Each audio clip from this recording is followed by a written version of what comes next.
Assalamualaikum warahmatullahi wabarakatuh.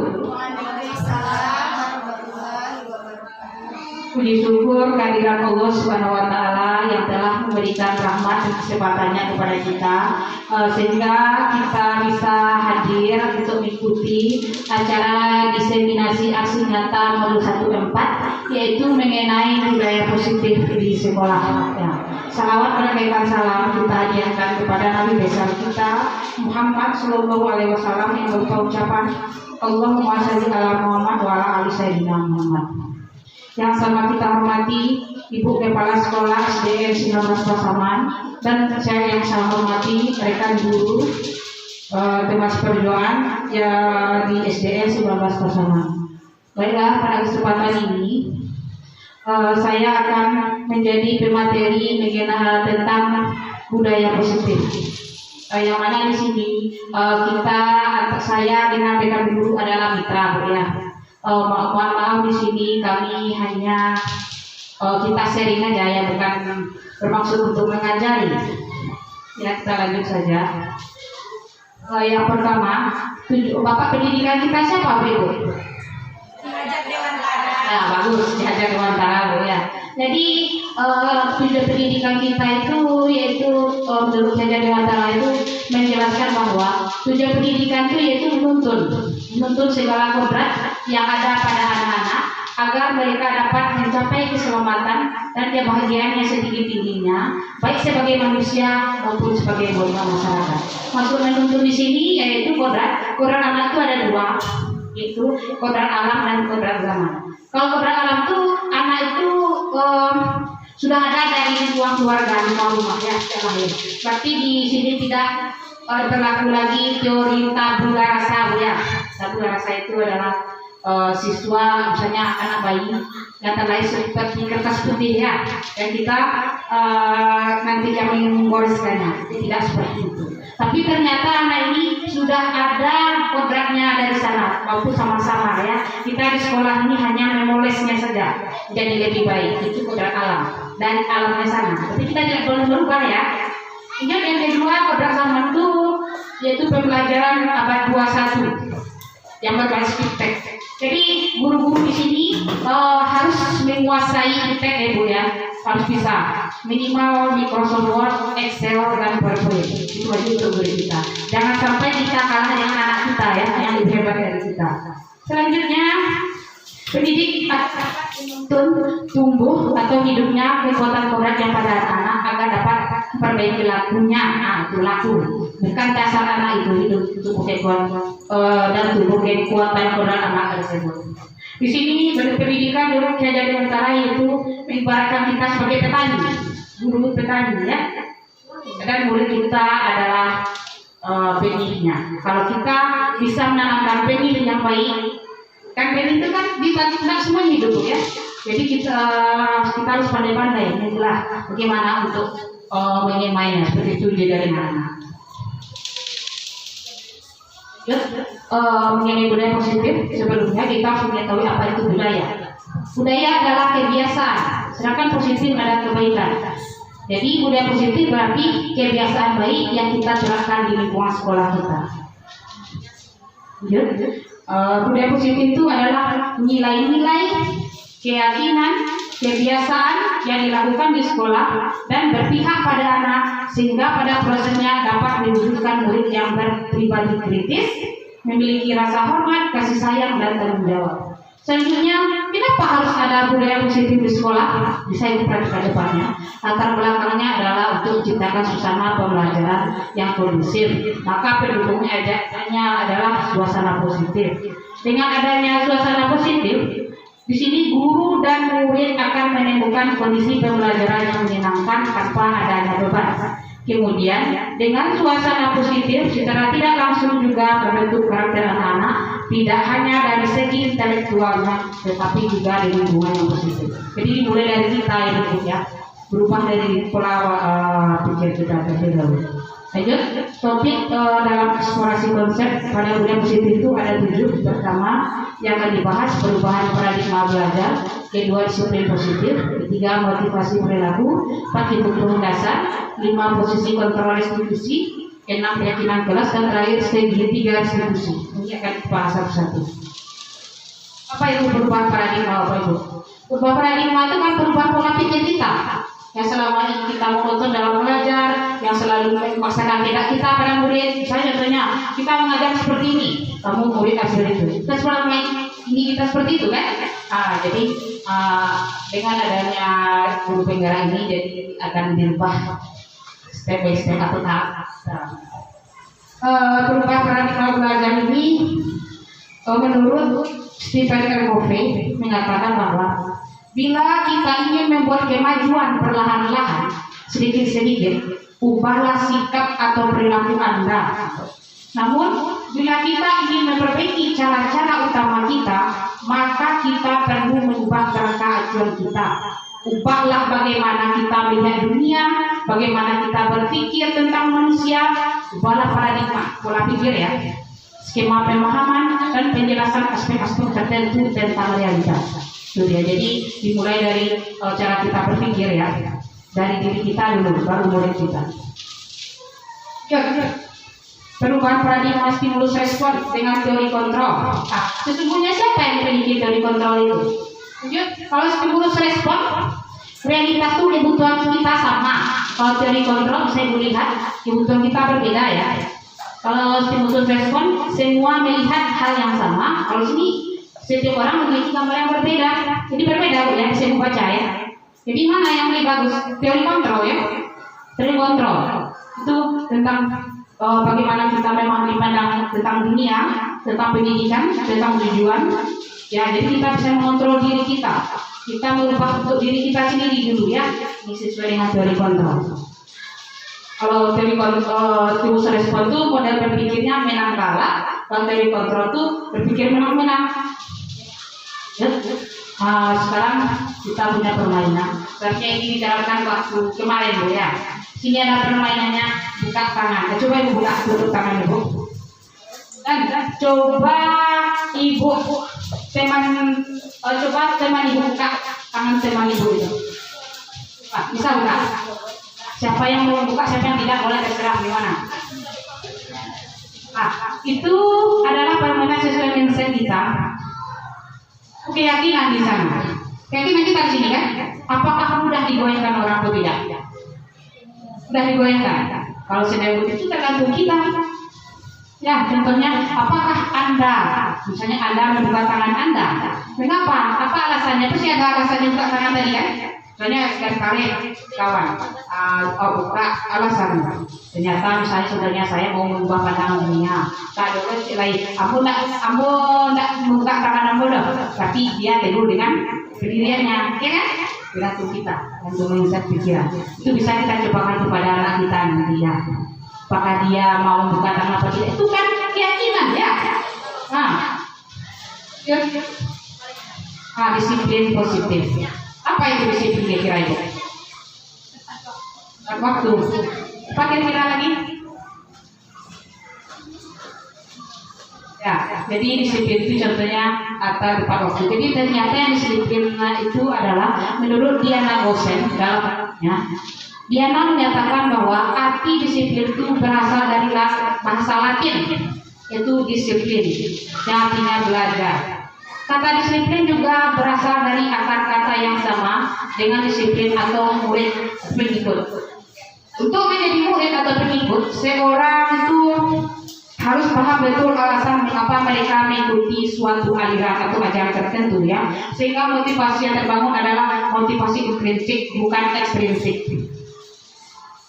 Disiplin diri dapat membuat seseorang menggali potensinya menuju sebuah tujuan sesuatu yang dihargai dan bermakna.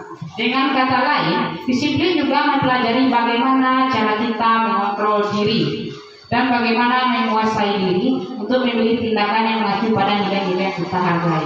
Dengan kata lain, seseorang yang memiliki disiplin diri berarti mereka bisa bertanggung jawab terhadap apa yang dilakukannya, karena mereka mendasarkan tindakan mereka pada nilai-nilai kebajikan universal. Di sini ada nilai kebajikan universal. Saya baca ya, nilai kebajikan universal itu contohnya adalah kesabaran, ya, keikhlasan, apalagi yang baik.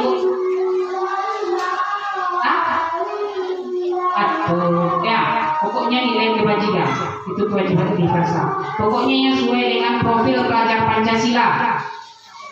Apa profil pelajar Pancasila? Tahu bu? Kan di bawah ya.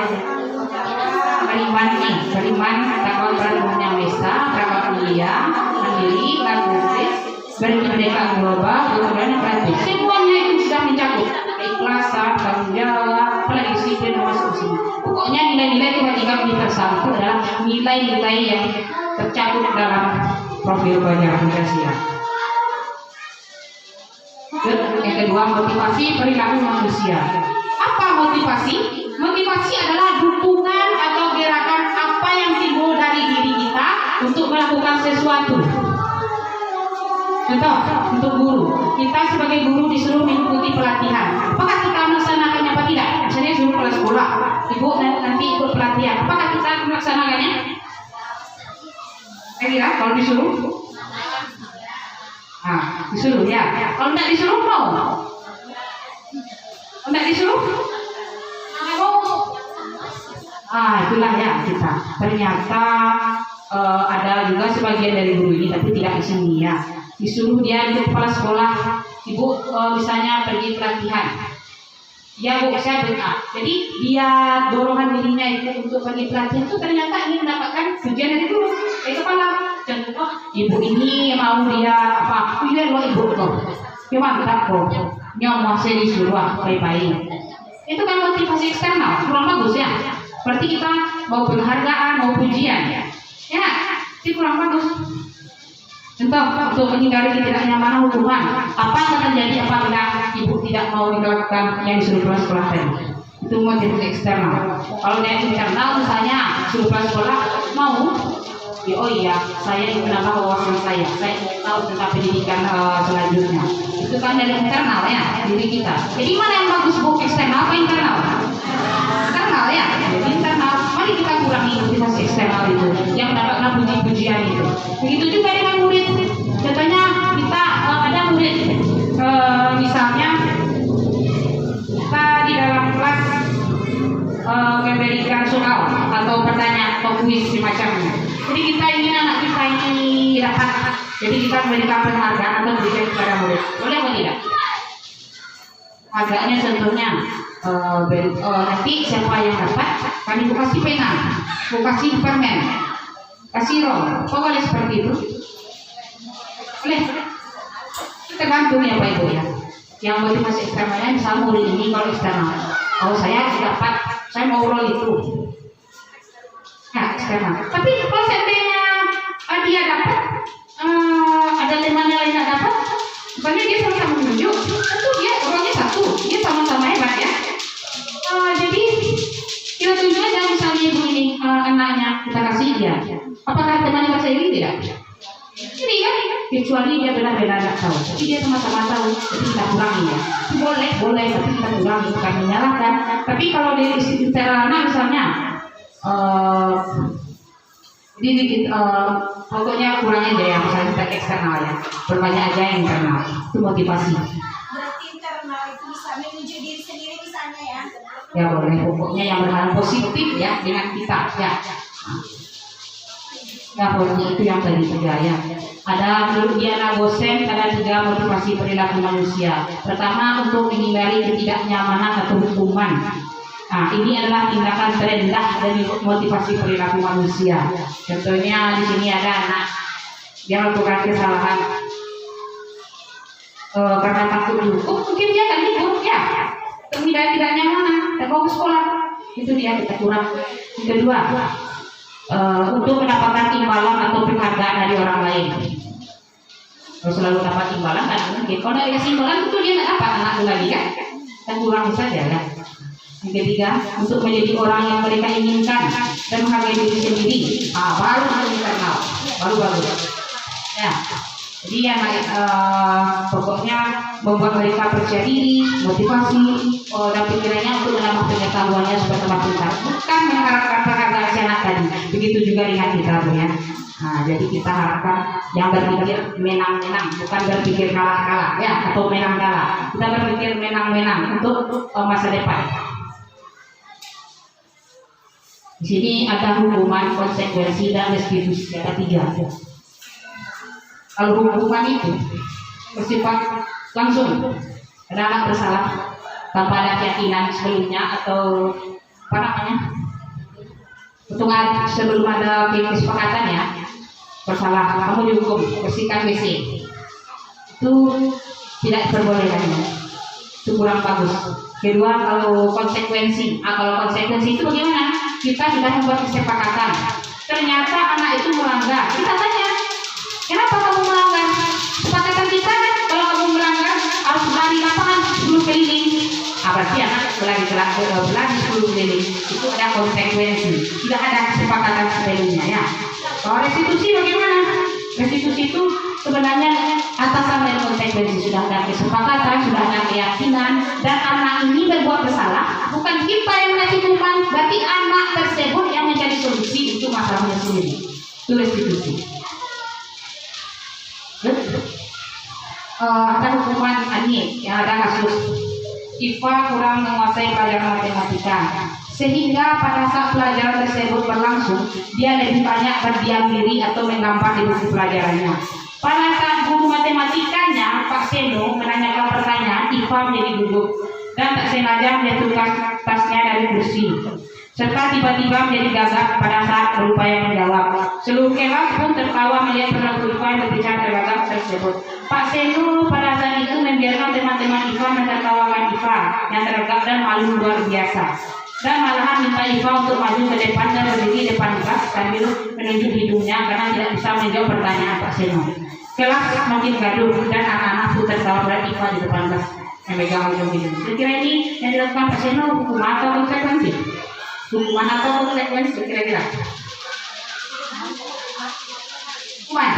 Ya, hukuman. Kenapa? Karena ada kesepakatan sebelumnya. Buat anak jatuh down pikirannya. Kita pernah melakukan ini seperti itu? Pernah? Nggak mungkin tidak pernah ya. Ada juga sekali pernah, walaupun nggak sekejap Pak Seno kita, tapi pernah.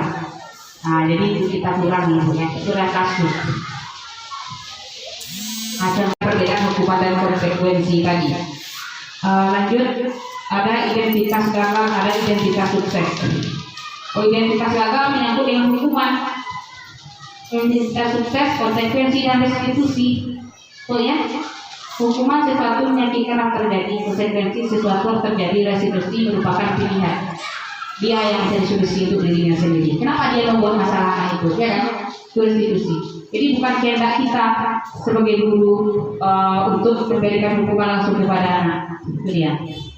Restitusi, murid merupakan pilihan, menguatkan murid anak dalam jatuh panjang, korban mendapatkan ganti, murid mendapatkan penguatan, masalah terpecahkan, murid belajar bertanggung jawab untuk perilakunya, fokus pada pemecah masalah dalam jangka waktu panjang. Apa yang kamu yakini? Apa yang bisa kamu lakukan untuk memperbaiki masalah ini? Murid anak, jadi intinya dia mencari masalah sendiri, restitusi. Kalau di konsekuensi ada kesepakatan, ada hukuman. Hukuman langsung. Mana yang bagus kira-kira? Restitusi ya. Nah, restitusi. Di sini ada macam-macam dihukum oleh penghargaan. Pertama, turun kontunya ya, secara ideal tindakan belajar itu sendiri adalah penghargaan yang sesungguhnya. Pertama, dihukum oleh penghargaan pertama, pengaruh jangka pendek dan jangka panjang. Kita menggunakan penghargaan lagi dan lagi, maka orang tersebut akan bertanggung bergantung pada penghargaan diberikan serta kehilangan motivasi dari dalamnya, Bu ya. Kalau dikasih penghargaan. Kedua, penghargaan itu tidak efektif. Ya, memberikan seseorang atau penghargaan melakukan sesuatu, maka kita harus menerus memberikan penghargaan itu kepada orang. Tapi kalau tidak memberi penghargaan lagi, dia tidak akan efektif lagi anak tersebut. Ketiga, penghargaan itu bisa merusak hubungan. Kenapa? Kita memberi yang satu, anak yang satu tidak, dia iri ya. Nanti akan timbul pertengkaran. Dan penghargaan itu nanti mengurangi ketepatan. Ketepatan, kalau dia beri penghargaan, sungguh-sungguh, kalau tidak diberi penghargaan, dia akan salah-salah lagi. Ya, ketepatan. Selanjutnya, penghargaan menurunkan kualitas hasil anak ya. Selanjutnya, penghargaan mematikan kreativitas. Contohnya, murid diminta berpikir mengenai hadiah atau penghargaan yang bisa mereka dapatkan bila berhasil menulis sebuah puisi. Kreativitas kelompok murid-murid ini jadi berkurang dibandingkan dengan yang tidak diberikan tentang hadiah yang bisa mereka terima. Selanjutnya, penghargaan itu menghukum. Kalau tidak diberi penghargaan, dia akan bersatu hukum nanti ya. Terakhir, motivasi dalam diri intrinsik. Jika kita memberikan penghargaan kepada seseorang anak sedang merasa bangga dengan pencapaian sendiri, maka kita akan mengambil kegembiraan yang saat itu sedang dirasakan secara alamiah. Nah, ini kemarin kebutuhan dasar manusia yang dicobakan waktu di kantor itu, Bu ya. Jadi realitas atau kebutuhan setiap orang itu berbeda. Kita harus berusaha memahami pandangan orang lain tentang dunia. Setiap orang memiliki gambaran yang berbeda. Jadi kebutuhan dasar manusia itu ada 5. Yang pertama, bertahan hidup, survival. Yang kedua, kasih sayang, penguasaan, kebebasan, freedom, dan kesenangan. Nah, kebutuhan bertahan hidup itu apa? Kebutuhan yang fisiologis untuk bertahan hidup, misalnya kesehatan, rumah, dan makanan. Ya, kebutuhan biologis sebagai bagian dari proses reproduksi, termasuk kebutuhan untuk tetap bertahan hidup. Kedua, ada kebutuhan kesayang dan rasa diterima. Kebutuhan psikologis, Bu ya. Kebutuhan untuk disayangi dan diterima meliputi kebutuhan akan hubungan dengan koneksi sosial. Kebutuhan untuk memberi dan menerima kasih sayang, dan kebutuhan untuk merasa menjadi bagian dari suatu kelompok. Ketiga, ada penguasaan. Ya, penguasaan. Saya dulu kita menjadi dulu penguasaan kita ya tentang diri kita. Kebutuhan pengakuan atas kemampuan kita, penguasaannya. Keempat, kebebasan. Kebutuhan akan pilihan. Kebutuhan untuk bebas adalah kebutuhan akan kemandirian, otonomi, memiliki pilihan, mampu mengendalikan arah hidup seseorang. Terakhir, kesenangan. Kebutuhan untuk merasa senang ya. Ternyata setelah dibuktikan kemarin waktu praktek di kantor itu, ternyata kebutuhan yang banyak kita ini kurangnya. Kebebasan. Waktu kita praktekkan di kantor bersama di kertas lembaran. Ya. Nah, di sini ada 5 posisi kontrol guru. Posisi kontrol. Guru itu ada 5 macam. Pertama, guru penghukum. Kedua, pembuat orang bersalah. Ketiga, teman. 4, pemantau. 5, manajer. Kalau penghukum, guru berbuat habis, menunjuk-nunjuk, menyakiti, menyindir. Kamu harus dengan tugas. Kalau kamu tidak, kamu bersihkan WC. Itu menghukum. Tapi kalau membuat orang bersalah, berceramah dan mengatakan seharusnya ibu kecewa sama kamu. Kenapa tidak kamu buat tugas kamu? Nanti ibu akan dimarahi sama ibu kepala sekolah. Kenapa kamu buat begitu? Pokoknya kata-kata yang membuat anak bersalah ya. Ketiga, teman. Ini teman itu seperti, kenapa kamu tidak membuat tugas seperti itu? Gimana hasil kamu ini? Ayo duduk kerja sana lagi tanpa memberikan hukuman atau solusi. Itu teman. Pokoknya sebagai teman ya. Keempat, pemantau. Contoh, si Ani misalnya dia belajar, ternyata dia tidur-tiduran. Ani, kenapa kamu belajar tidur-tiduran saja di sana? Kenapa kamu tidak memperhatikan? Itu memantau ya, kata Ani tidak biarkan ini, aku guru pemantau. Kalau manajer bagaimana? Ini manajer. Manajer ini sama terkaitan dengan segitiga institusi ya. Contohnya, ada juga pertanyaan. Jadi kenapa kamu tidak datang di sekolah kemarin? Pokoknya, kenapa kamu sering ribut? Kenapa kamu sakit? Ya bu, saya ini dan dicari alasannya. Supaya perilaku kamu bisa berubah, maka kamu bagaimana selanjutnya? Pada intinya anak itu mencari solusi untuk masalahnya sendiri bu ya. Contohnya si Angga berobek baju temannya, cepot semua. 3 tahun sama ibu gurunya tanya, Angga, tapi untuk menanyakannya tanyakan alasannya ya, kenapa dia bertengkar ya. Alasannya dulu aja bu ya. Setelah alasannya tanya, kelanjutannya lagi, baru menanyakan keyakinan kelas. Ini sebelum keyakinan kelas sudah ada di kelas kita ya. Angga, kamu udah merobek baju teman kamu. Keyakinan kelas apa yang perlu kamu langgar? Jawabnya sama anak sendiri, dia udah tahu ini ya. Tanggung jawab bu. Jadi kamu harus bertanggung jawab apa yang akan kamu lakukan untuk memperbaiki baju teman kamu. Jahit kira-kira bu. Bisa kamu menjahitnya? Nggak bisa saya bu. Kita kan jadi kalau tidak bisa, kita sebagai guru fasilitator harus memberikan petunjuk terus kepada anak ya. Kalau begitu ibu bantu kamu. Kita juga tidak bisa bu, saya tidak bisa nggak menjahit. Terus bagaimana lagi? Atau saya bawa pulang aja bu? Baru boleh ya. Harus jelas seperti contoh. Jadi posisi guru yang di sini ada 5.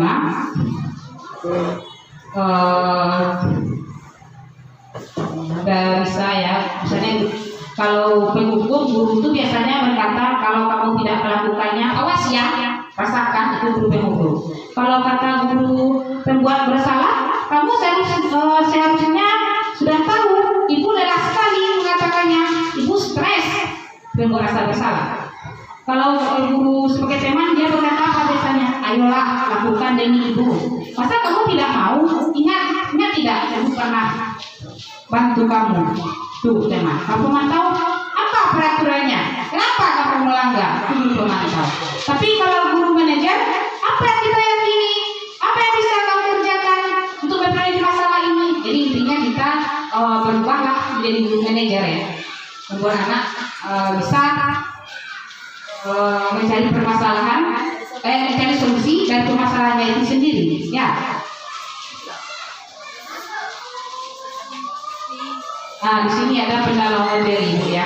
Di sini sebenarnya ada video ini. Bilang perintah hati ya. Iya. Banyak kontak mungkin. Ada video pendalaman materi mengenai guru pemantau itu tadi ya. Lanjut saja lah. Tadi ada kata-kata, saya kecewa sekali dengan kamu. Jadi itu yang mengatakannya siapa tadi? Guru apa?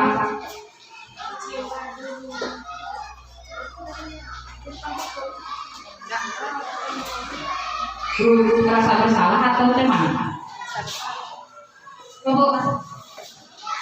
Teman. Kamu tidak pernah benar-benar melakukan. Ayo lakukan demi ibu atau bapak baru dengan temannya.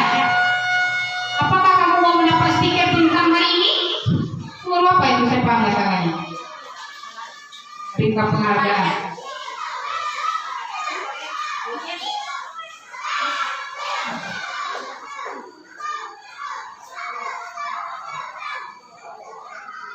Ini sebenarnya ada video ya bu ya, karena permasalahan lampu berbalik.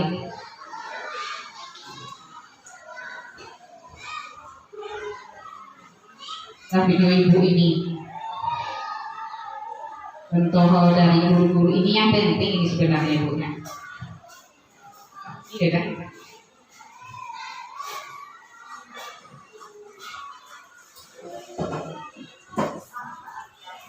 Bapak Guru hebat dalam penerapan disiplin positif restitusi. Salah satu program yang dikembangkan adalah 5 posisi kontrol. 5 posisi kontrol dalam restitusi adalah proses perjalanan seorang pendidik agar dapat mengenali dirinya. Pada video kali ini kita akan membahas tentang 5 posisi kontrol yang dikembangkan oleh Diane Rosen dan contoh penerapannya.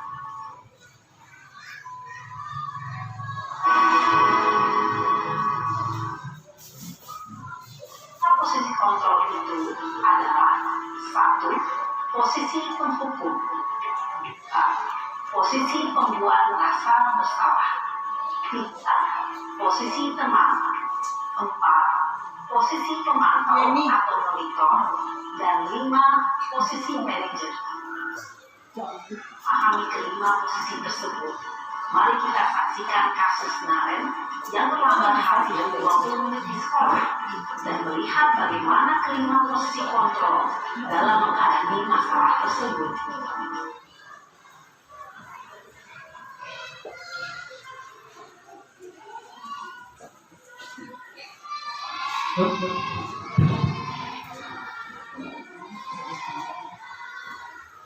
Masuk Bu.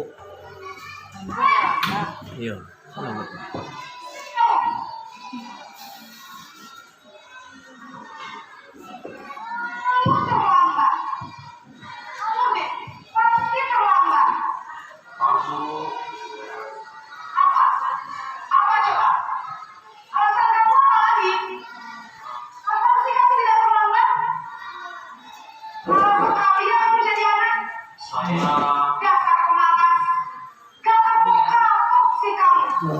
Sudah berapa kali terlambat? Sana, kamu keliling lapangan basket 2 kali. Kenapa saya harus ke lapangan basket, Bu? Kenapa? Kamu melawan ibu? Berani-beraninya jawab. Sudah terlambat, masih berani jawab enggak? Sekarang, keliling lapangan basket 5 kali sekalian. Biar kapok. Cepat. Pergi sana ke lapangan basket. Posisi pemukul biasanya berbicara dengan nada tinggi, menghardik, menunjuk-nunjuk, sakiti, dan menyindir. Kan bisa berupa fisik maupun psikis.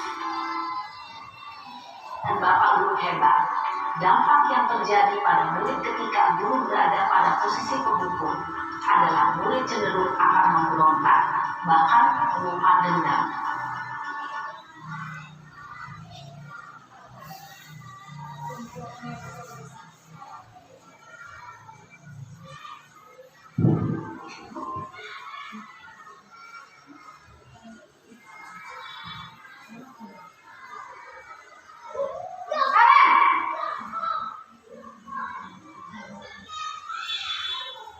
Selamat pagi, Bu. Naren, kamu kenapa terlambat lagi, nak? Ya Tuhan, Naren. Kamu senang ya bikin ibu susah ya? Kalau kamu terlambat lagi, nanti ibu yang ditegur bapak kepala sekolah, nak. Disangka ibu tidak bisa membina kamu. Gimana ini? Maaf, Bu. Duh, Gusti Naren. Kamu suka ya kalau ibu ditegur bapak kepala sekolah? Terus, sekarang ibu harus tulis apa yang di buku absen? Ini kamu sudah sering terlambat loh. Ibu harus apa coba? Maaf, Bu. Maaf sekali. Ya sudah, lain kali jangan bikin ibu susah lagi ya, nak ya. Ibu tidak akan kuat lagi kalau kamu begini terus. Bisa jantungan kalau ibu ditegur bapak kepala sekolah. Sangat cepat ke kelas. Maaf ya, Bu. Maaf sekali. Posisi pembuat rasa bersalah berbicara dengan nada tenang, cenderung lembut. Namun kata-kata yang diutarakan membuat murid merasa menjadi orang yang gagal, memandang buruk dirinya sendiri, merasa tidak berharga, dan tidak sanggup membahagiakan orang lain. Ketika guru mengambil posisi pembuat rasa bersalah, murid akan menganggap dirinya yang bersalah dan ia akan menyimpan emosi negatif tersebut di dalam dirinya.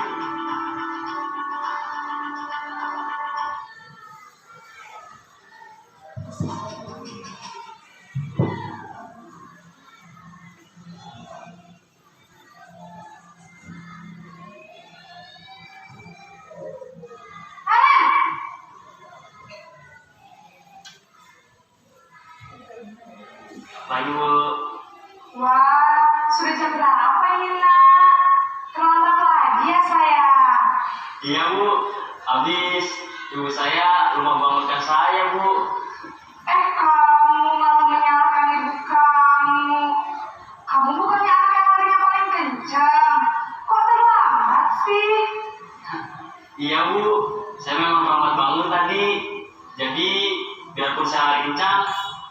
tetap gak kejar Bu. Ya sudah sana, nanti lain kali larinya lebih kencang lagi ya, biar gak terlambat lagi.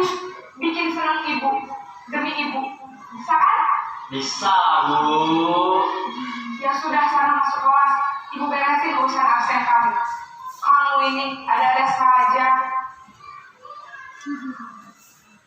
Dalam posisi teman, guru berbicara dengan nada suara ramah, akrab, cenderung bersendar gurau untuk menjaga suasana tetap santai. Murid akan merasa senang, aman, dan akrab dengan guru. Identitas yang tercipta adalah identitas sukses atau berhasil. Namun, perlu diingat, karena ini masih dorongan eksternal, maka ada faktor ketergantungan dari murid kepada orang tertentu. Di sini, guru absennya, sehingga di lain waktu, murid bisa berperilaku baik, namun hanya pada orang-orang tertentu saja.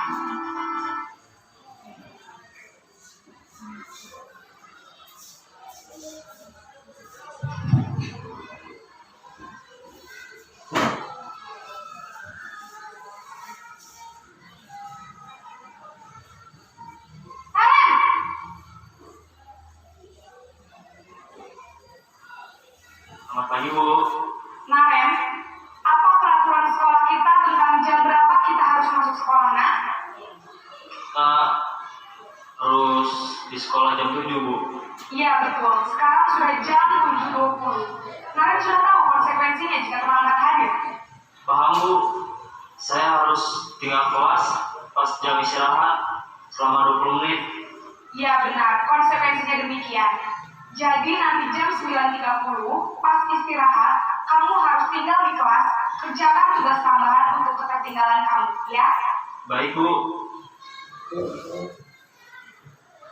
Posisi pemantau mengandalkan penghitungan atau data untuk mengontrol murid.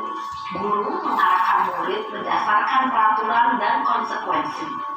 Seorang pemantau menunjukkan bahasa tubuh dan ekspresi wajah yang datar dan cenderung formal.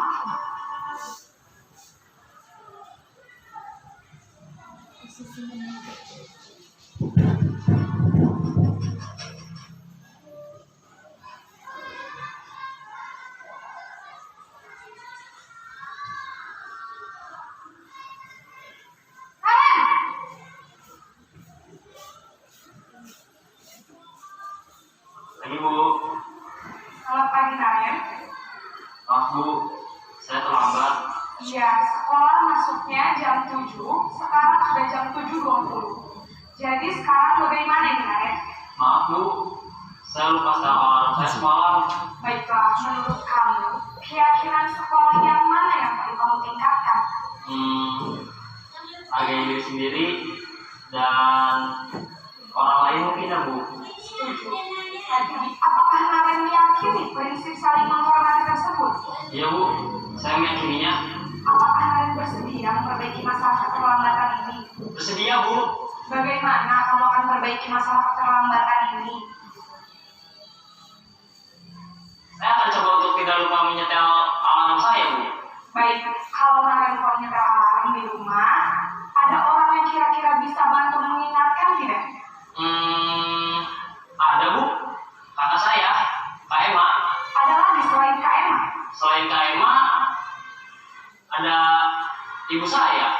Baik, jadi yang mengingatkan Naren adalah Kak Emma dan ibu kamu ya?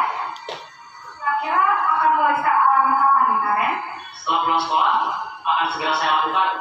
Baik, jadi Naren akan setel alarm untuk bangun besok pagi dan akan diingatkan oleh kakak dan Jadi Bu, itu adalah 5 posisi kontrol guru ya. Jadi yang paling bagus kira-kira yang mana Bu? Manajer ya. Jadi manajer di sini kan kelihatan. Ini anak di sini yang mencari permasalahan solusinya sendiri. Kita hanya memfasilitasi saja ya, supaya dia tidak akan mengulang lagi masalah tersebut.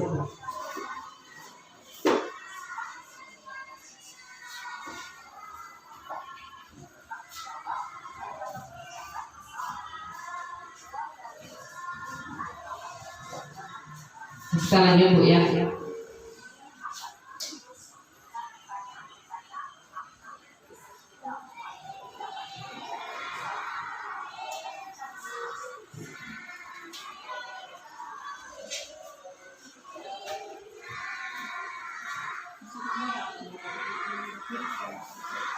Kita lanjut ke keyakinan kelas. Jadi posisi guru yang terbaik adalah posisi kontrol, Bu ya. Jadi misalnya kira-kira Bu ada murid kita yang terlambat 10 menit, bagaimana koreksi Bu?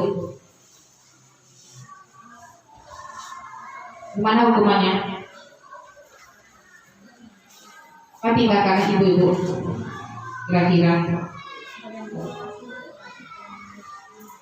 apakah kamu hukumnya bersihkan WC lagi? Tidak ya. Tapi cara terbaik misalnya adalah kita mengambil dari guru apa tadi, monitor tadi ya, memantau. Manajer bisa juga, kenapa kamu terlambat nak? Misalnya kata siswa si narik tadi ya, rupanya terarang. Jadi nanti apa solusinya? Kita kan suruh dibangunkan kakaknya dan ibunya, itu masalah solusinya ya. Tapi kalau seandainya nggak ada lagi solusinya, ya misalnya istirahat, anak jangan suruh aja dia, misalnya nggak buat PR, suruh aja jangan berjam istirahat, supaya itu efek jerah ya. Lanjut keyakinan kelas. Apa itu keyakinan kelas? Keyakinan kelas adalah nilai-nilai keselamatan atau kesehatan. Inilah yang kita disebut sebagai suatu keyakinan, yaitu nilai-nilai kewajiban universal yang disepakati secara tersirat dan tersurat, lepas dari latar belakang suku, negara, bahasa maupun agama.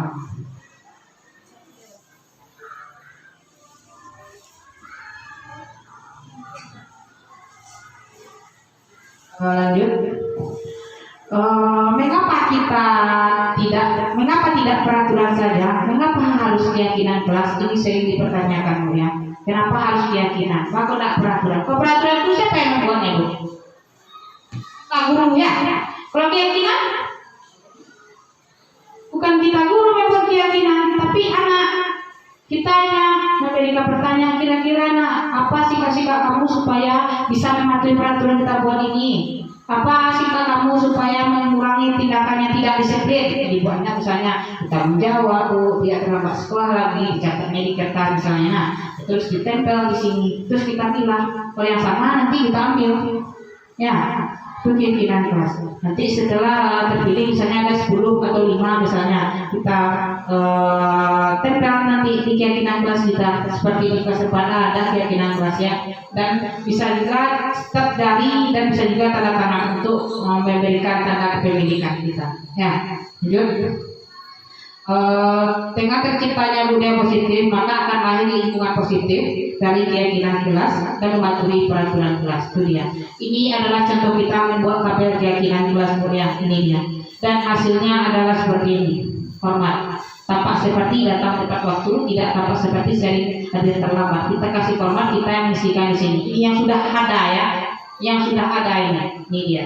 Kalau terdengar sesuai, kalau yang terdengar di sana. Suatu orang berbicara, yuk saya bantu, kita bisa selesaikan ini bersama, terima, tolong ya permisi, itu kata-katanya terdengar. Kalau terlihat itu berempati, kalau berperilaku itu tersenyum ya, gerak-gerik kita, rasa hormat contohnya, itu dia. Lanjut, perbedaan peraturan dengan keyakinan kelas. Kalau peraturan itu selalu kembalikan buku ke tempatnya. Kalau keyakinan kelas tidak tanggung jawab perginya. Kalau peraturan dilarang mengganggu orang lain. Kalau keyakinan kelas menghormati orang lain. Kalau peraturan hadir di sekolah 15 menit sebelum pembelajaran dimulai. Kalau keyakinan kelas tidak menghormati orang lain dan berkomitmen. Jadi dia mematuhi komitmennya sendiri. Kalau peraturan dilarang melakukan kekerasan, kalau keyakinan kelas keselamatan dan menghormati orang lain. Kalau peraturan dilarang menggunakan narkoba, apa keyakinan dilarang menggunakan narkoba? Kesehatannya. Kalau berganti atau menunggu giliran, keyakinannya menghormati orang lain, bersabar. Kalau menggunakan masker, keyakinannya kesehatan, keselamatan. Kalau jangan terlalu dikira atau koridor, itu keselamatan atau keamanan. Itu dia, itu perbedaannya. Jadi ini contoh keyakinan kelas 1, kelas 5 SD, dan kelas 7 SMP. Ini contoh keyakinan kelas. Kita lanjut saja Bu ya.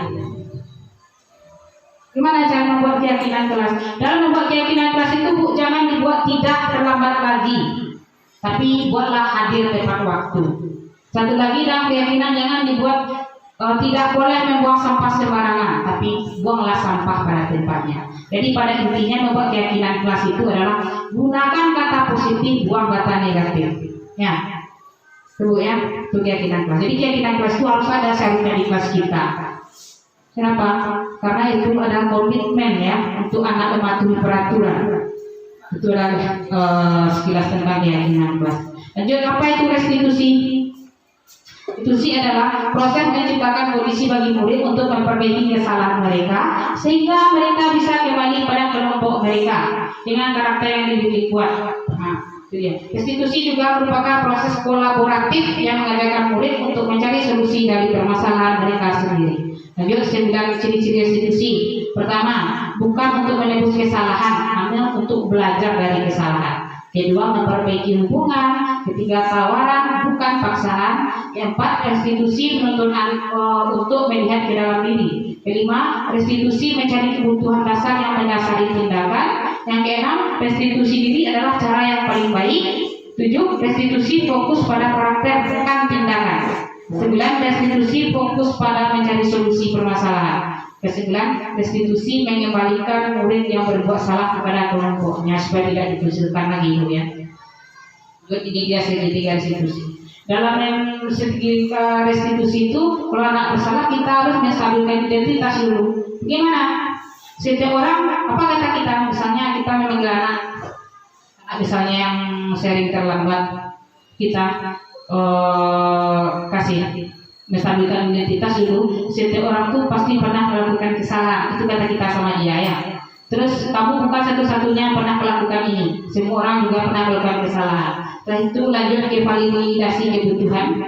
Kita menanyakan alasannya, apa permasalahannya. Setelah terakhir keyakinan kelas. Keyakinan kelas itu nilai-nilai keyakinan apa yang pernah kamu langgar? Apa kira-kira? Itu kita kata kepada anak kita ya. Itu dijawabnya. Misalnya tanggung jawab Bu. Nah, terus kita harus bertanya, kamu ingin menjadi orang seperti apa nanti? Jadi bagaimana lagi? Nah, terus anak dia otomatis mencari solusi dari permasalahan sendiri. Itu kira-kira ya segitiga restitusi. Iya.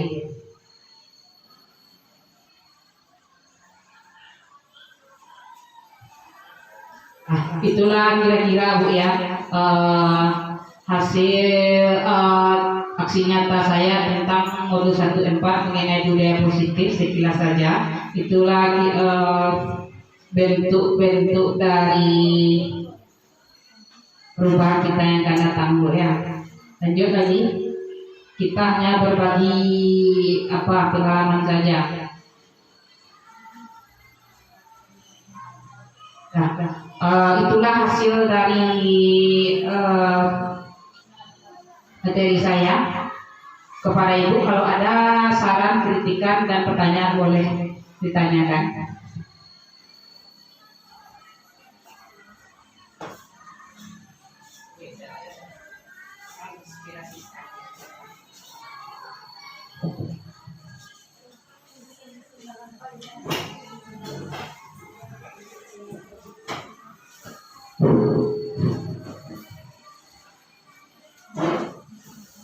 Kepada Ibu Indah.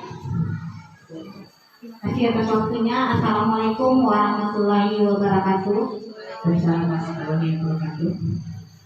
Terima kasih Bu Fani atas waktunya. Di sini saya sebagai guru yang mana guru KTSP. Nah, setelah saya melihat ini, saya merasa motivasi, kemudian terinspirasi sekali bagaimana mengubah yang biasanya belum kami pelajari pada waktu KTSP. Mulai dari sangat inspiratif sekali memberikan dorongan kepada saya, terutama kami yang guru KTSP ini dalam mengubah nanti dalam mendidik anak. Ya. Terima kasih ya bagus sekali Bu Indah, terima kasih ya. Semoga kita ke depannya bisa berubah dan mengajar anak ke arah yang lebih baik lagi ya. Pada umumnya menggunakan membicarakan masalah menggunakan restitusi ya, segitiga restitusi. Tapi sebelum mengerjakan itu kita harus membuat keyakinan kelas terlebih dahulu ya. Dan kita kelas itu bukan kita yang membuatnya, tapi anak yang membuat, anak yang mencurahkan apa yang akan dibuatnya begitu ya. Ya seperti itu kira-kira Bu ya. Mungkin itulah hasil dari aksi nyata kami modul 1-4 yang telah kami sharing kepada teman-teman.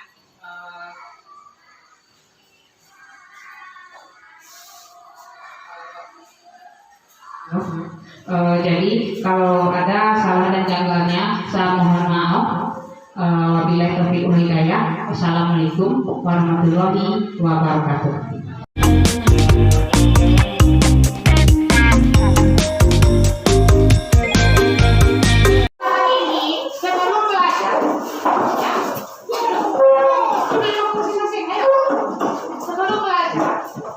Untuk mengurangi pelanggaran aturan disiplin, berdisiplin ya. Contohnya tidak terlambat datang sekolah, datang tepat waktu, tidak memberontak, apalagi piket kelas, tidak sering libur, tidak berkelahi, tidak menjadi teman, ya kan banyaklah. Jadi untuk mematuhi itu maka kita membuat sebuah kesepakatan dulu. Ya, kesepakatan kelas itu nanti jadi keyakinan kelas. Nah sekarang untuk membuat keyakinan kelas itu kamu tuangkan ide kamu, apa keinginan kamu supaya tidak melanggar aturannya. Tulis di sini nanti ya. Paham? Mengerti? Tulis di sini nanti ya. Mungkin pula kamu. Tulis satu saja ya.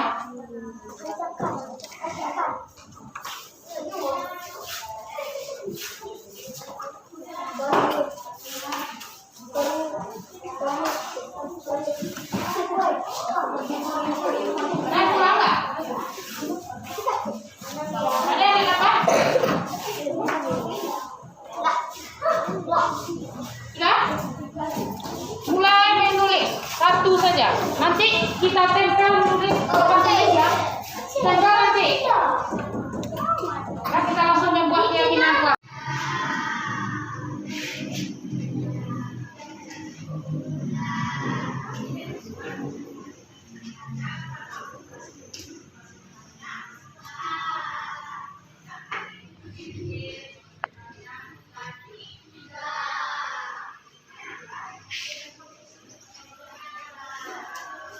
Tuan ditulis.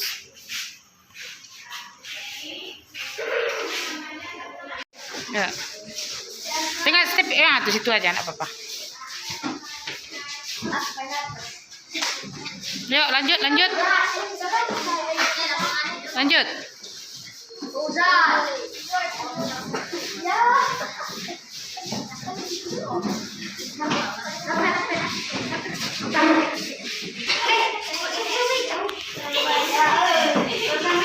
Ayo, lanjutlah. Cepat. Jangan terlalu tinggi. Nggak nampak, rendah aja. Bisa ibu bacanya nanti, nah ibu masukkan loh. Dah. Lanjut, sini lagi. Kita bersama-sama.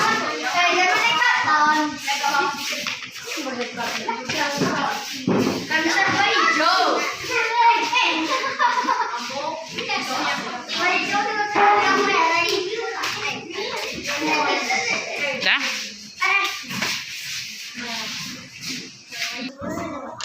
Ini ya.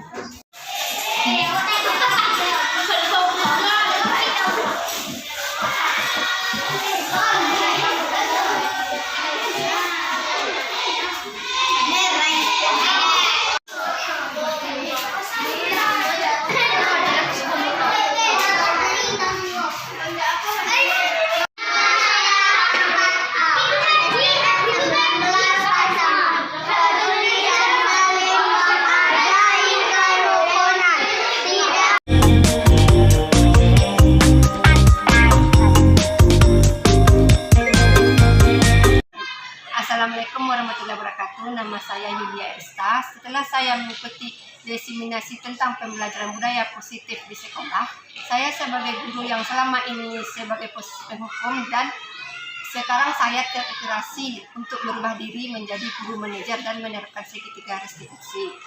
Semoga dengan adanya pembelajaran budaya positif di sekolah, maka akan terciptalah disiplin positif yang akan meningkatkan kerukunan di sekolah kita ini.